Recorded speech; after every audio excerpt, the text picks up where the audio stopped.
Welcome to Janaberi news. ముందుగా headlines చూద్దాం. రాష్ట్ర పర్యటనకు వచ్చిన కేంద్ర హోంమంత్రి అమిత్ షా కొండపావులూరులో ఎన్డీఆర్ఎఫ్ నూతన క్యాంపస్ కు ప్రారంభోత్సవం చేయనున్న అమిత్ షా.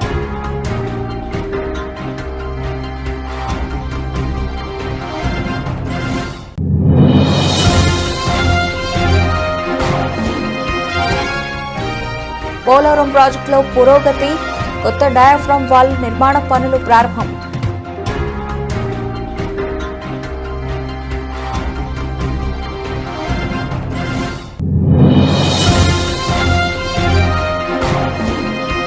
పచ్చదనం పరిశుభ్రతలో ఉద్యోగుల భాగస్వామ్యం అవసరం.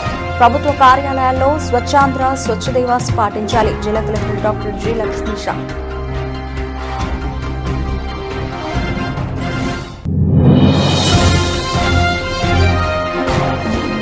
స్వచ్ఛాంధ్ర స్వర్ణాంధ్ర కార్యక్రమంలో భాగంగా పరిసరాలను పరిశుభ్రంగా ఉంచుకోవాలి సూచించిన ఏపీ ఉప ముఖ్యమంత్రి పవన్ కళ్యాణ్.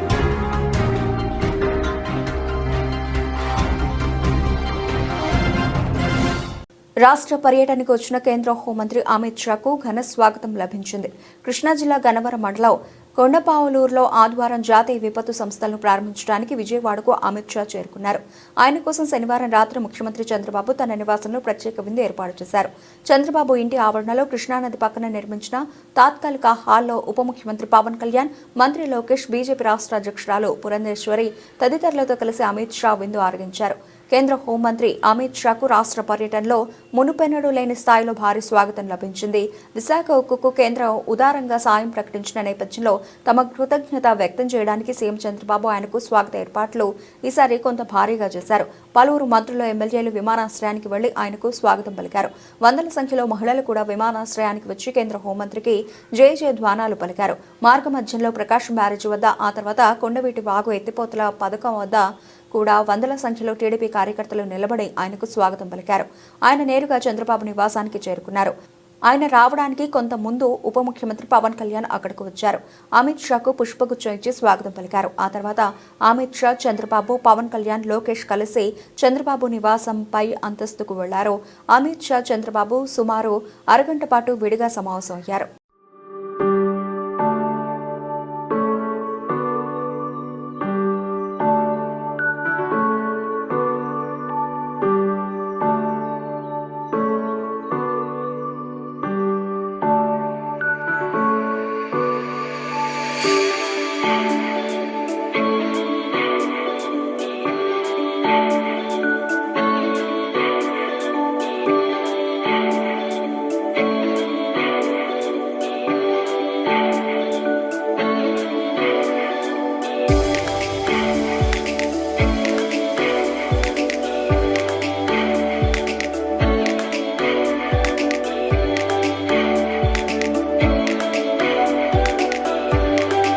పోలవరం ప్రాజెక్టులో కీలకమైన కొత్త డయాఫ్రామ్ వాల్ నిర్మాణం పనులు నేడు ప్రారంభం కానున్నాయి.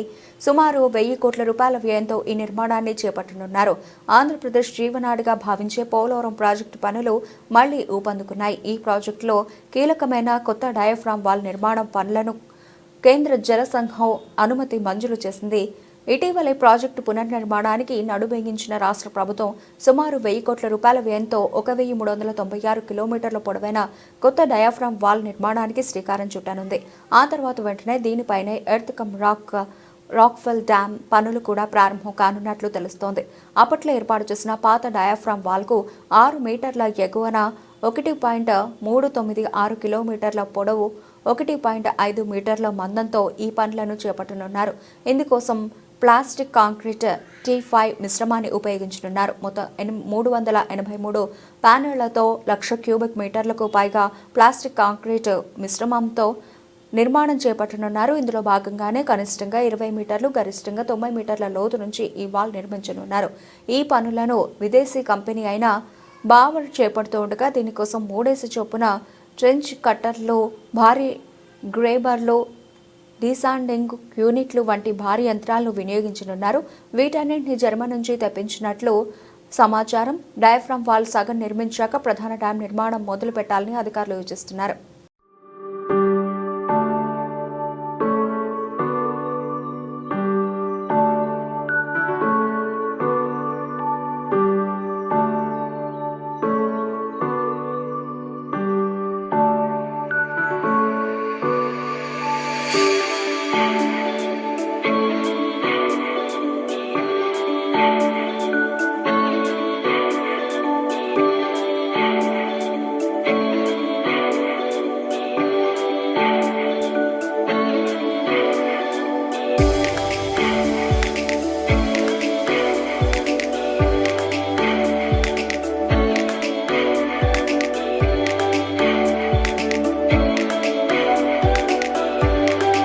పచ్చదనం పరిశుభ్రతలో ప్రజల భాగస్వామ్యంతో పాటు ఉద్యోగుల భాగస్వామ్యం ఎంతో అవసరమని ప్రభుత్వ కార్యాలయాల్లో స్వచ్ఛాంధ్ర స్వచ్ఛ దివాస్ కార్యక్రమాన్ని విధిగా అమలు చేసి కార్యాలయాలు ఎప్పటికప్పుడు పరిశుభ్రంగా ఉంచేలా కృషి చేయాలని అధికారులకు జిల్లా కలెక్టర్ లక్ష్మీషా సూచించారు. స్వచ్ఛాంధ్ర స్వచ్ఛ దివాస్ కార్యక్రమంలో భాగంగా శనివారం స్టేట్ గెస్ట్ ఆవరణలో గల సమాచార పౌర సంబంధాల శాఖ ఆధ్వర్యంలో ఏర్పాటు చేసిన పచ్చదనం పరిశుభ్రత కార్యక్రమానికి కలెక్టర్ జి లక్ష్మీషా ముఖ్య అతిథిగా హాజరై పారిశుధ్య పనులు నిర్వహించి మొక్కలు నాటారు. ఈ సందర్భంగా జిల్లా కలెక్టర్ మాట్లాడుతూ స్వచ్ఛాంధ్ర స్వచ్ఛ దివాస్ కార్యక్రమంలో ద్వారా జిల్లాలోని ప్రతి గ్రామం మున్సిపాలిటీలలో పచ్చదనం పరిశుభ్రత కార్యక్రమాలను నిర్వహిస్తున్నట్లు తెలిపారు. ప్రతి నెల 3వ శనివారం స్వచ్ఛాంధ్ర స్వచ్ఛ దివాస్గా పాటించాలని నిర్ణయించడం జరిగిందని, ఆ రోజు పెద్ద ఎత్తున పచ్చదనం పరిశుభ్రత కార్యక్రమాలు నిర్వహించి ప్రజలను చైతన్యవంతులను చేసేలా చర్యలు తీసుకుంటున్నామన్నారు. ప్రతి గృహ యజమానుల్లో పచ్చదనం పరిశుభ్రత పట్ల అవగాహన కల్పించి తాడిపొడి చెత్తలను విడివిడిగా డస్ట్బిన్లలో వేసేలా చర్యలు తీసుకుంటున్నామన్నారు. సేకరించిన వ్యర్థాల సంపద సృష్టి కేంద్రాలు తరలించి వర్మీ కంపోస్ట్ను తయారు చేసి అతి తక్కువ ధరకే రైతులకు అందజేస్తామన్నారు. బహిరంగ ప్రదేశాల్లో రోడ్ల వెంట వ్యర్థ పదార్థాలను వేసే అలవాట్లు అడ్డుకట్ట వేసేందుకు చర్యలు తీసుకుంటున్నామని, తన ఇంటి పరిశుభ్రత ఎంత ముఖ్యమో పరిసరాల పరిశుభ్రత కూడా అంతే ముఖ్యమనే భావన ప్రతి ఒక్కరిలో కలగాలన్నారు. అప్పుడే గ్రామాలు పట్టణాల్లో పరిశుభ్రమైన వాతావరణం నెలకొంటుందని, తద్వారా అంటురోగాలు నివారించి స్వచ్ఛమైన వాతావరణం ప్రజలకు అందుతుందన్నారు. ప్రభుత్వ కార్యాలయాలు ఆవరణలో పేరుకుపోయిన చెత్తను వ్యర్థాలను వారం రోజుల్లో తొలగించాలని జిల్లా అధికారులకు ఆదేశాలు జారీ చేయడం జరిగిందన్నారు.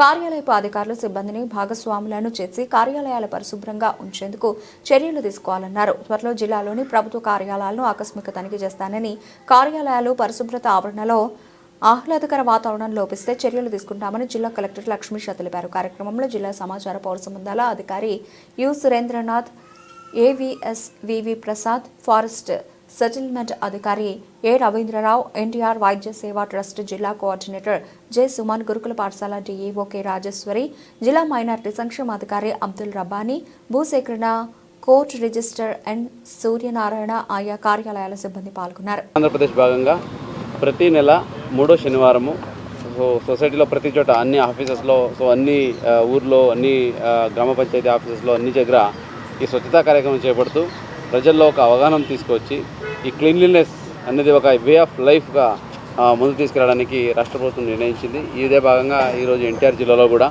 అన్ని మండలాల్లో, అన్ని గ్రామ పంచాయతీలో కూడా ఈ కార్యక్రమం జరిపి ప్రతి ఒక్క ఆఫీసర్సు ప్రతి ఒక్కరు కూడా ఇన్వాల్వ్ అయ్యి వాళ్ళ ఆఫీస్ ప్రాంతాన్ని క్లీన్ చేసుకోవడము, అట్లా ఎక్కడైనా గార్బేజ్ వలనరబుల్ పాయింట్స్ ఉంటే దాన్ని ఐడెంటిఫై చేసి దాన్ని క్లీన్ చేయడము, ఎక్కడ మరీ పెద్దగా ఉంటే అది కంటిన్యూస్గా చేస్తూ అక్కడ గార్బేజ్ వేయకుండా చూసుకుంటూ ఏదైతే హౌస్ హోల్డ్ చెత్త వస్తుందో దీన్ని తడి చెత్త పొడి చెత్తగా విభజించి దాన్ని వచ్చే ఈ మన శానిటైజేషన్ సిబ్బందికి అద్దు చేస్తే వాళ్ళు దాన్ని ప్రాపర్గా వినియోగిస్తూ ఈ తడి చెత్త అయితే దీన్ని సాలిడ్ వేస్ట్ మేనేజ్మెంట్ సెంటర్కి తీసుకెళ్ళి అక్కడ దాన్ని ఎరువులుగా మార్చి ఆ ఎరువుని మళ్ళీ మనం అమ్ముకొని దానికి వచ్చే డబ్బులతో మళ్ళీ దానికి గ్రామ పంచాయతీకి నిధులు వచ్చేలా కూడా ఇది అవకాశం ఉంటుంది. ఈ స్వచ్ఛాంధ్ర కార్పొరేషన్ ద్వారా ఈ కార్యక్రమం చెప్పడం జరుగుతుంది. మన జిల్లాలో కూడా ప్రతి ఒక్కరిని మోటివేట్ చేస్తూ ప్రతి నెలకి ఒక్కొక్క సంకల్పం తీసుకుంటూ ఒక సంవత్సరంలో తడి చెత్త పొడి చెత్త 100% సపరేట్ చేయడము, 100% డోర్ టు డోర్ కలెక్షన్ చేయడము, అలాగే సాలిడ్ వేస్ట్ని ప్రాపర్గా ట్రీట్ చేయడము, అలాగే లిక్విడ్ వేస్ట్ని కూడా ట్రీట్ చేసి పరిసర ప్రాంతాన్ని బాగా పెట్టుకోవడము, మన పరిసర ప్రాంతాలన్నీ స్వచ్ఛంగా పెట్టుకొని స్వచ్ఛాంధ్రప్రదేశ్ని ముందు తీసుకెళ్ళడానికి ఈ కార్యక్రమం చేపడుతున్నాము. అయితే విజన్ 2047 ఉందో దాంట్లో కూడా ఆరోగ్యవంతమైన సొసైటీ, అలాగే wealthy society and happy society ఉండాలంటే స్వచ్ఛత మెయిన్. దీన్ని ప్రతి ఒక్కరూ మనం ఏదో ఒక్కరోజు కాకుండా ప్రతిరోజు దీని గురించి ఆలోచించి మా ఇంట్లో, అలాగే మా ఆఫీసెస్లో మన పరిసర ప్రాంతాలని స్వచ్ఛంగా ఉంచుకొని ఎక్కడైతే ఈ చెత్త మనము పడేయాల్సి వచ్చినప్పుడు కంపల్సరీగా దాన్ని డస్ట్బిన్లో వేయడము, ఎక్కడ పడితే అక్కడ పడేయకుండా మేము పాటిస్తూ మిగతా వాళ్ళు కూడా పాటించడానికి మనము వాళ్ళకి అవేర్నెస్ తీసుకొస్తూ ఈ జిల్లాలో చేయాలని ముందుకెళ్తున్నాం. దీనికి అన్ని ఆఫీసెస్లో ఈరోజు చేయడం జరిగింది. దాని డాక్యుమెంటేషన్ కూడా చేయడం జరిగింది.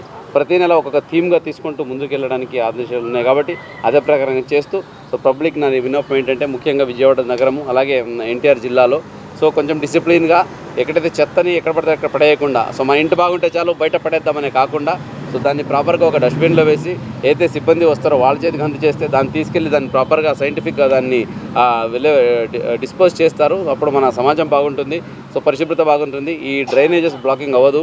అలాగే ఈ సింగిల్ యూజ్ ప్లాస్టిక్ కూడా ఆపి మనము ఎకో ఫ్రెండ్లీ ప్రోడక్ట్ వాడుకుంటే ఈ డ్రైనేజ్ బ్లాక్ అవ్వడం కానీ, అలాగే పరిసరాలు ఈ పొల్యూషన్ అవ్వడం కానీ తగ్గుతుంది కాబట్టి సో ఈ దిశలో అడుగు వేయాలని ఈ సందర్భంగా కోరుకుంటూ అందరికీ హ్యాపీ స్వచ్ఛాంధ్రప్రదేశ్.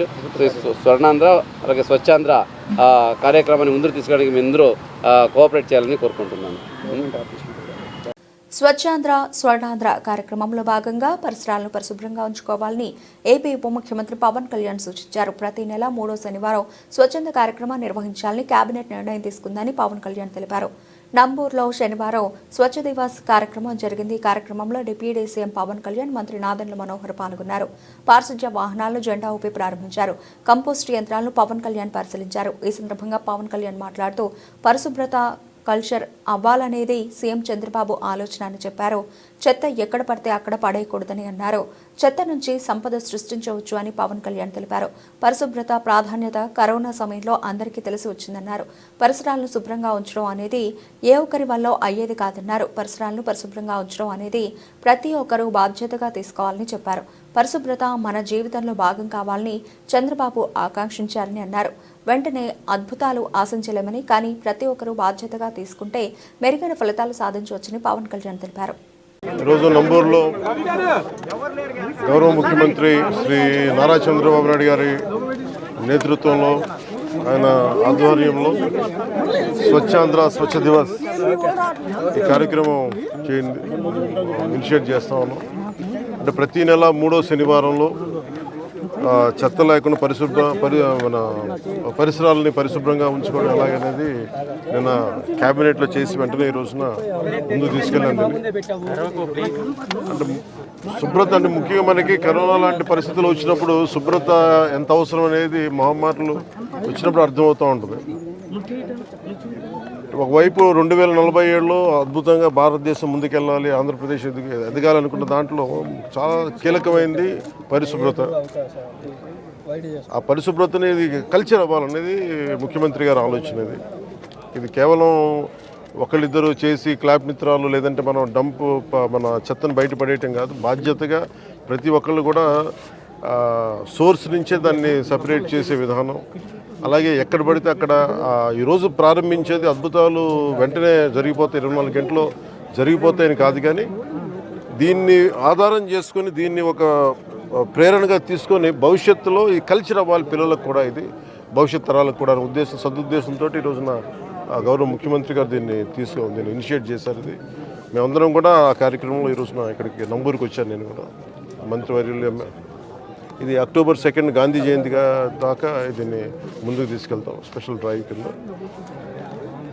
ఈ సందర్భంలో నేను ప్రతి ఒక్కరిని కోరుకునేది కూడా మన ఈ చెత్త నుంచి సంపదని సృష్టించేది, అలా సర్క్యులర్ ఎకానమీ. అంటే ఈరోజు మనం చూస్తే ఏదైతే మనం తినిపడేసిన వ్యర్థాలు అయితే ఏవైతే ఉన్నాయో ఒక్కొక్కటి చూస్తూ ఉంటే ఒక్కొక్కటి ఆ చెత్తని కూడా చూస్తే ఒక్కొక్కటి కిలో 15 రూపాయలకి అమ్మగలిగి దాని నుంచి వర్మీ కంపోస్ట్ తయారు చేయడం, రకరకాల సంపదని సృష్టించే మార్గాలు చాలా ఉన్నాయి. అవన్నీ పర్యవేక్షించాము ఇవన్నీ.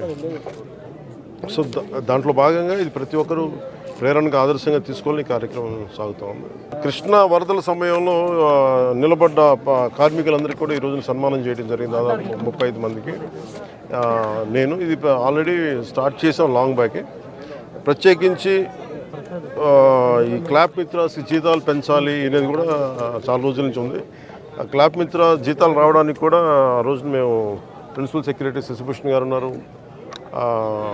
మొత్తం వీళ్ళందరి దగ్గర నుంచి తీసుకొని ముందుకు తీసుకెళ్ళి క్లాప్ మిత్ర సకాలంలో జీతాలు గత ప్రభుత్వంలో బకాయిలు ఉన్న జీతాలను కూడా వెంటనే చెల్లించడం జరిగింది. అలాగే నా దృష్టికి తీసుకొచ్చింది ఎంపీడీఓ గారు కానీ మిగతా ఉన్నతాధికారులు ప్రతి ఒక్కరు కూడా వాళ్ళ జీతాలు పెంచాలనే ఒక ఇది ఉందని రిక్వెస్ట్ ఉందని అడుగుతా ఉన్నారు. దాన్ని ఖచ్చితంగా పరిశీలిస్తామని చెప్తాం. సార్, పారిశుద్ధ్య కార్మికులకి చాలామంది ఇంకా టెంపరీగా చేస్తున్నారు, చాలా ఇబ్బందులు పడుతున్నారు. మురుగు కలెక్ట్ చేయడం అనేది మనం జనరల్గా పబ్లిక్ అసలు ఆలోచించడానికి ఇష్టపడరు. అలాంటి మురుగును వాళ్ళు డైలీ కలెక్ట్ చేసి గ్రామాలు చూపుతున్నారు. వాళ్ళ సమస్యల పరిష్కారం విధంగా ప్రత్యేకించి ఇది నాకు పంచాయతీరాజ్ స్థాయిలో వచ్చేయని నేను చేయగలుగుతాను. తర్వాత క్యాబినెట్లో ఒకసారి దీని మీద అంటే ఒకసారి క్షేత్రస్థాయిలో పరిశీలించాలి. ఇది అంటే క్షేత్రస్థాయిలో ఒక పరిశీలించి ఇప్పుడు వచ్చి కూర్చొని అంటే కొన్నిసార్లు పనులు చేసేటప్పుడు దాని పర్యవేక్షణ, అలాగే నాకు కొంత క్షేత్రస్థాయి పరిశీలన అవగాహన, దాని మీద ఒక పరిష్కారాలకు మనం బలంగా వెళ్ళచ్చు. దీన్ని కొంత మోటివేషన్తో చేయాలి. ఇది మీరు అన్నది చాలా సబబు. అది అంటే అది మిగతా వాళ్ళు ఎవరు వెళ్ళలేంది మనం చెయ్యాలి అనేది మనం వదిలేస్తాం కొంచెం. అది దాన్ని ఎట్లా కరెక్ట్ చేయాలని ఆలోచన ఉంది. ఖచ్చితంగా నేను తీసుకెళ్తాం. ఒక నిమిషం, ఇందాక నేను చెప్పిన దాంట్లో కూడా అదే ఉంది. అంటే ఒకటి ఇక్కడ దాకా తీసుకురావడం, ఒకటి ఉదాహరణకి నాకు చిన్నప్పుడు ఇళ్లలోనే మాకు ఉల్లిపాయ ఉన్న, కోడిగుడ్డు చెత్త ఉన్న దాన్ని తీసుకెళ్ళి మేము రోజా కుండీలు వేసేవాళ్ళం. సో అంటే అది సహజంగా ఉండే తిరిగి రివైవ్ చేయాలి. అది కొత్తగా ఉన్నది కాదు. కానీ అలా కాకుండా కొంచెం దీన్ని సైంటిఫిక్గా మెథాడికల్గా చేయాలంటే అది కూడా అట్ సోర్స్ ఇళ్లలోనే కొంత వ్యర్థాలను తగ్గించేలాగా. అలాగే హాస్పిటల్ నుంచి వచ్చేది ప్రత్యేకించింది, అది పొల్యూషన్ కంట్రోల్ బోర్డు అధికారులతో కూడా మాట్లాడాను ఈ మధ్యన. అది కొన్ని హాస్పిటల్స్లో కూడా దానికి కొంత రెగ్యులేషన్ చేయాలి, కొంచెం రెగ్యులేట్ చేయాలి. వాళ్ళు అందరూ డంప్ చేస్తున్నారా అంటే ముఖ్యంగా హాస్పిటల్ హెజార్డస్ వేస్ట్ బయటికి రాకూడదు. అది ఎంత వస్తున్నాయనేది అది కూడా ఒక దృష్టిలో ఉంది.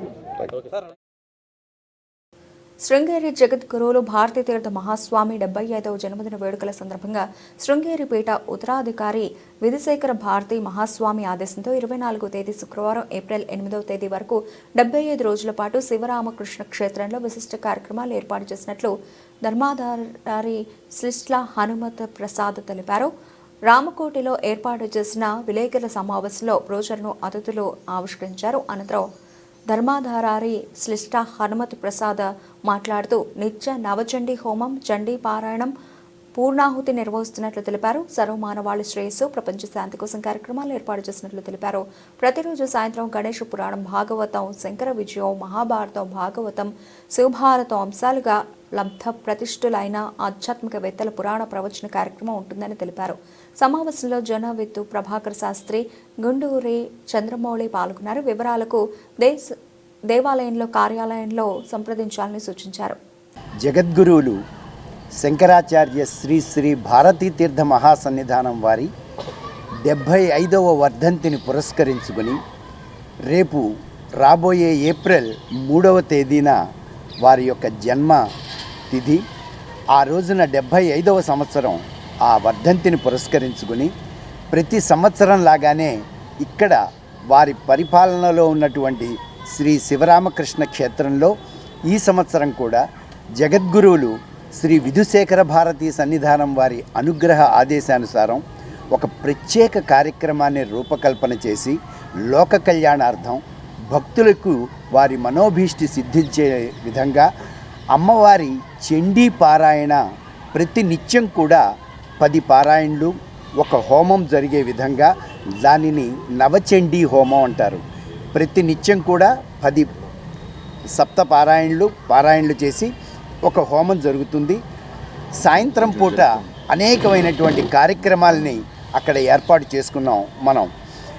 ఈ విశేష కార్యక్రమంలో 75 రోజుల పాటు ఈ విధంగా నవచండీ హోమం అనేటువంటిది జరగటం, ఆ నవచండీ హోమం ప్రతి నిత్యం కూడా పూర్ణాహుతితో పూర్తవటం, ఆ తరువాత 75వ రోజు అంటే 8 ఏప్రిల్తో ఈ కార్యక్రమం పూర్తవుతుంది.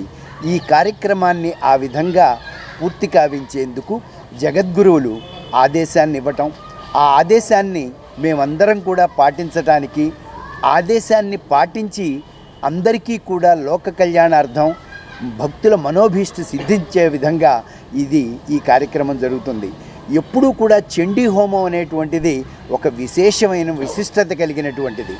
దానిని తప్పకుండా ఉపాసన కలిగినటువంటి వారు మాత్రమే చేయదగినటువంటి పారాయణ హోమం కూడా. ప్రతి దానికి ఒక నిర్దిష్టమైనటువంటి విషయంలో ఏ వస్తువు ఎంతెంత వినియోగం కావాలి అన్నది కూడా ఆ యొక్క హోమ ప్రత్యేకతలో చెప్పబడింది. అది ప్రతి నిత్యం జరుగుతుంది.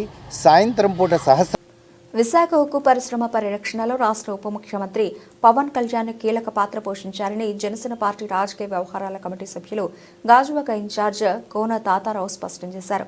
స్టీల్ ప్లాంట్ ప్రైవేటీకరణ ప్రకటన వెలువడిన వెంటనే ఢిల్లీ వెళ్లి కేంద్ర పెద్దల ఎదుట పరిశ్రమ పరిరక్షణకు బలంగా వాదన వినిపించిన ఏకైక నాయకుడు పవన్ కళ్యాణ్ అని తెలిపారు. విశాఖ ఉక్కుపై ఎప్పటికప్పుడు కేంద్ర పెద్దలను కలుస్తూ చిత్తశుద్ధితో పోరాడిన నాయకుడు పవన్ కళ్యాణ్ అన్నారు. ఆయన కృషి ఫలించి నేడు కేంద్ర ప్రభుత్వం విశాఖ స్టీల్ ప్లాంట్కు 11,440 కోట్ల రూపాయల భారీ ఆర్థిక ప్యాకేజీ ప్రకటించిందని చెప్పారు. కేంద్రం ప్రకటించిన ఈ ప్యాకేజీ ఉక్కు పరిశ్రమకు వరం లాంటిదని అన్నారు. శనివారం స్టీల్ ప్లాంట్ ప్రధాన ముఖద్వారం వద్ద స్వర్గీయ శ్రీ టి అమృతరావు విగ్రహం వద్ద స్టీల్ ప్లాంట్ కార్మికులు, జనసేన శ్రేణులు పవన్ కళ్యాణ్ చిత్రపటానికి పాలాభిషేకం చేశారు. ఈ సందర్భంగా కోన తాతారావు మాట్లాడుతూ స్టీల్ ప్లాంట్ పరిరక్షణలో కీలక పాత్ర పోషించిన ఉప ముఖ్యమంత్రి పవన్ కళ్యాణ్కి స్టీల్ ప్లాంట్ కార్మికుల తరఫున, గాజువాక ప్రజల తరఫున కృతజ్ఞతలు చెబుతున్నాము. స్టీల్ ప్లాంట్ పరిరక్షణ ఉద్యమానికి మద్దతుగా 3 లక్షల మందితో ఇదే ముఖద్వారం వద్ద బహిరంగ సభ నిర్వహించి ఉద్యోగులు, నిర్వాసితుల్లో భరోసా నింపారు. స్టీల్ ప్లాంట్ ప్రైవేటీకరణ జరగకుండా కేంద్రాన్ని ఒప్పిస్తామని, ఇది ఆంధ్రుల ఆత్మగౌరవానికి సంబంధించిన అంశమని ప్రతిసారి చెబుతూ వచ్చారు. కార్మిక సంఘాల నాయకులతోనూ పలు దఫాలుగా సమావేశమై వారి ఆవేదనను కేంద్రానికి తెలపడంలో కీలక భూమిక పోషించారు.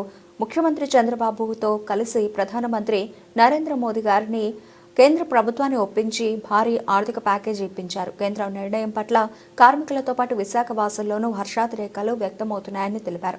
ఈ కార్యక్రమంలో పార్టీ నాయకులు గడసాల అప్పారావు, దల్లి గోవిందరెడ్డి, గవర సోమశేఖర్, ఇందిరా ప్రియదర్శిని, గంధం వెంకట్రావు, గోలకోటి సోమన్న, కోనచిన అప్పారావు, మేడిశెట్టి విజయ్, రౌతు గోవిందరావు, దాసరి జ్యోతిరెడ్డి, దాసరి త్రినాథ్, మొల్ల వెంకటరమణ, ములకలపల్లి వంశీ, కార్మిక నాయకులు, కార్మికులు భారీ సంఖ్యలో పాల్గొన్నారు. స్టీల్ ప్లాంట్ ప్రైవేటీకరణ ప్రకటన 2021 జనవరి 27 వస్తే వెంటనే స్పందించినటువంటి నాయకుడు శ్రీ పవన్ కళ్యాణ్ గారు.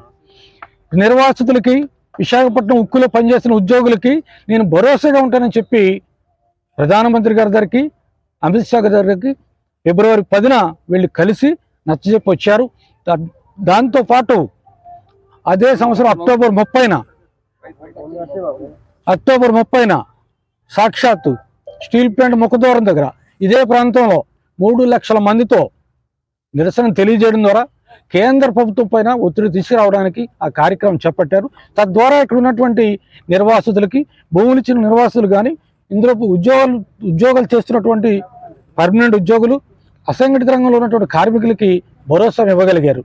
దాది ఆనాడు చేయాల్సిన పని ఎవరిది? ముఖ్యమంత్రిగా ఉన్నటువంటి జగన్మోహన్ రెడ్డిది. ముఖ్యమంత్రిగా ఉన్నటువంటి జగన్మోహన్ రెడ్డి ఏం చేస్తున్నారు? అమ్మేస్తే 7,000 ఎకరాలు మిగులు భూములు ఫ్లాట్లు అమ్ముకోవచ్చు, రియల్ ఎస్టేట్ పనికి వస్తుందని ఆలోచన చేస్తున్న తరుణంలో పవన్ కళ్యాణ్ గారు పూర్తి స్థాయిలో కేంద్రంతో ఉన్నటువంటి సత్సంబంధాలు, ప్రధాని నరేంద్ర మోదీ గారితో ఉన్నటువంటి సత్సంబంధాలతో వారితో మాట్లాడి ఇది పరిశ్రమగా భావించొద్దు, ఇది ఒక పవిత్రమైన దేవాలయం, ఇది ఆంధ్రుల తాలూకా అభిమానంతో, వారి సెంటిమెంట్తో కూడుకున్నటువంటి పరిశ్రమ, అందుకని పరిశ్రమగా భావించి దీన్ని ప్రైవేటీకరణ చేద్దామని అనుకోవద్దు, ప్రైవేటీకరణ నుంచి విత్డ్రా చేసుకోండి అని చెప్పి మనవి చేశారు. దాంట్లో భాగం ఈరోజు 7 నెలలు గడిచింది. కూటమి అధికారంలోకి వచ్చిన తర్వాత 7 నెలలకు ముందే చెప్పారు, ఎట్టి పరిస్థితుల్లో మేము విశాఖపట్నం స్టీల్ ప్లాంట్ని ప్రైవేటు రంగం కానివ్వం, ప్రజలందరూ కూడా భరోసాగా ఉంటాం అని చెప్పారు. చెప్పిన మాటకి పవన్ కళ్యాణ్ గారు ఉప ముఖ్యమంత్రిగా చంద్రబాబు నాయుడు గారు, నరేంద్ర మోదీ గారు సాయంతో నిన్న ఆ ప్యాకేజ్ వచ్చింది. భవిష్యత్తులో ఈ పరిశ్రమ ఇంకా నడవడానికి, ఇంకెప్పుడు కూడా ప్రైవేటు పరం కాకుండా ఉండడానికి ఎన్ఎండిసితో దీనికి కావాల్సినటువంటి రా మెటీరియల్ గురించి కూడా మాట్లాడుతున్నారు. జనసేన పార్టీ పూర్తి స్థాయిలో మొదటి నుంచి పోరాడింది, చివరి వరకు పోరాడింది. పవన్ కళ్యాణ్ నాయకత్వంలో ఇదంతా ప్యాకేజ్ కూడా రావడం జరిగిందని చెప్పేసి ఈ సందర్భంగా మనం చేసుకుంటూ మా పార్టీ శ్రేణులు ధర్మరాజు చేత ప్రతిష్ఠింపబడిన శ్రీ భ్రమరాంబ మల్లేశ్వర స్వామివార్ల దేవస్థానం ప్రాంగణంలో శివదీక్ష పరులు అధిక సంఖ్యలో ఇరుముడులు కట్టించుకుని శ్రీశైలం బయలుదేరి వెళ్లారు. శివదీక్షలు ముగింపు దశకు చేరుకున్నాయి. అలాగే దేవస్థానం ఈవో నటరాజు షణ్ముఖం ఆదేశాల మేరకు ఆలయ అర్చక స్వామి లక్ష్మీ రాఘవేంద్ర శర్మ అత్యంత నియమనిష్టలతో శివదీక్షాపరులకు ఇరుమూళ్లు కట్టారు. శివదీక్షాపరులు కుటుంబ సభ్యులతో వచ్చి ఆలయంలో కొలువై ఉన్న అమ్మవారు, స్వామివార్లు, ఇతర దేవతామూర్తులను దర్శించుకున్నారు. అనంతరం ఇరుమూడులో కట్టించుకొని ఓం నమ శివాయ అంటూ పరమేశ్వరుని కీర్తిస్తూ ఇరుముడి శిరస్సుపై ధరించి శ్రీశైలం బయలుదేరి వెళ్లారు. ఉదయం ఆలయానికి వచ్చిన దీక్షాపరులకు దేవస్థానం సిబ్బంది స్వామివారి ప్రసాదం, అల్పాహారం ఉచితంగా అందజేశారు. పార్వతీపదే హర హర మహాదేవ హర నమః పార్వతీపదే హర హర మహాదేవ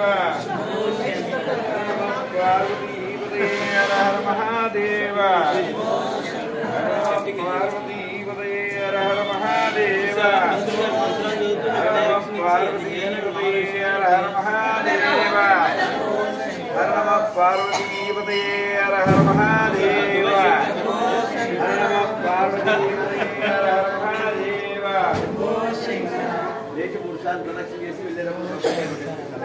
బులెటిన్ ముగించే ముందు హెడ్లైన్స్ మరోసారి. రాష్ట్ర పర్యటనకు వచ్చిన కేంద్ర హోంమంత్రి అమిత్ షా. కొండపావులూరులో ఎన్డీఆర్ఎఫ్ నూతన క్యాంపస్ కు ప్రారంభోత్సవం చేయనున్న అమిత్ షా.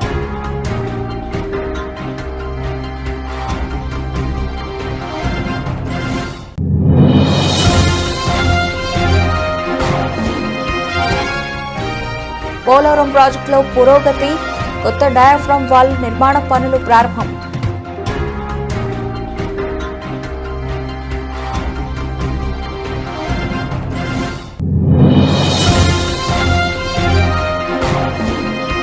పచ్చదనం పరిశుభ్రతలో ఉద్యోగుల భాగస్వామ్యం అవసరం. ప్రభుత్వ కార్యాలయాల్లో స్వచ్ఛాంధ్ర స్వచ్ఛ దివాస్ పాటించాలి. జిల్లా కలెక్టర్ డాక్టర్ జి లక్ష్మీషా.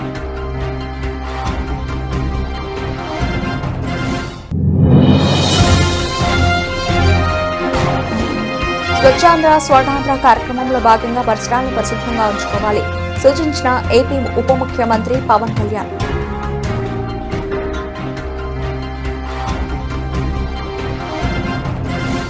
ఇవి ఇప్పటివరకు నబల్చిన అప్డేట్స్. మరిన్ని అప్డేట్స్తో మళ్ళీ కలుద్దాం. Keep watching STV news.